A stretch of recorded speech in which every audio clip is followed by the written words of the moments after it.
Okay, so now we're going to look at the push-up. It's quite a basic exercise, but a lot of people struggle with them. Not just being able to do them, but the actual form as well. So we'll start with a full push-up and then we'll regress backwards. So full push-up is on your toes. Watch the version of you. You can see we're nice and straight. So this is like a typical plank position. Shoulders and wrists should be in line. If you go wider, then it's going to be like all chest. If you go narrower, then you're going to have triceps, which is good. Core is always nice and tight, like someone's going to punch you in the belly. Keep the shoulders together as well, so you don't want to round the back at all. And we don't want to dip down either. So what we're going to do is push the floor away from you on the way back up, good, and back down. You can see that this, the angle is straight all the way down. We're not headbutting the floor, which some people do. Yep, we're not doing that. Okay, and then if you can't quite do that, we're going to regress to the knees. So, if you start to get a bad back, just stretch out like I just did. Again, we're going to go down. And what we want is this straight line, and we're pushing off the knee, like as an angle off the knees. There we go. So you can see this is nice and straight, back down. Elbows are going slightly out, so I'll show you that in a sec as well. Core is nice and tight. We're not arching, we're not like cat-cowing or anything, and we're not doing this. We're not like dropping down to the bottom and completely pushing back up. So we're going to go down, breathe in, hold your corner tight, push down. Push the floor away from you and go back up. What I'll show you now is the angle of Cam's elbows. So here, you can see here, he's not pushing all the way like straight back.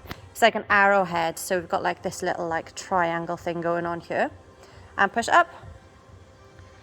Okay, if we're going to do a wide stance, this is all chest. And down, you can see it's wider than shoulder width. And back down. And then we're going to try a narrow grip or a narrow stance or a diamond push-up, which now is more triceps. You can see the angle difference there between the elbows and the side there. Okay, if you can't quite get to the knee push-up on the knees, we're going to regress to the bench. So if you've got like a sofa or something, you can do this. Again, what we're concentrating on is this angle of the back. Keep your core nice and tight. So the further away from the bench you are, the harder it's going to be. What we don't want is the bum to come up first on this either. Yeah, like that, we don't want that. And we don't headbutt the floor, headbutt the bench again. Yeah. So if you do that again, Cam, you can see his shoulders.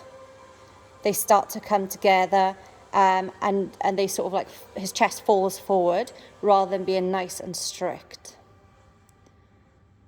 Okay. If you can't get to this point either, then it's a wall press up. So we're going to go over to this wall here. Okay. Again, the further away you are from the wall, the harder it's going to be.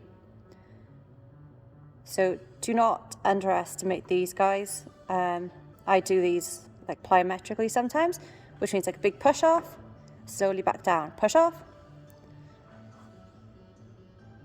So keep that core nice and tight. What we can start seeing when you start to fatigue is the chest coming forward and the hips drop. Yeah, like that. We don't want that.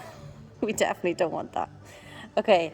Again, the angle I'll show you from the back. Like that arrow, see? We're not trying to get the elbows straight back because that'll hurt. And we're not doing that either. Okay, so any questions, guys? Good luck. Let us know.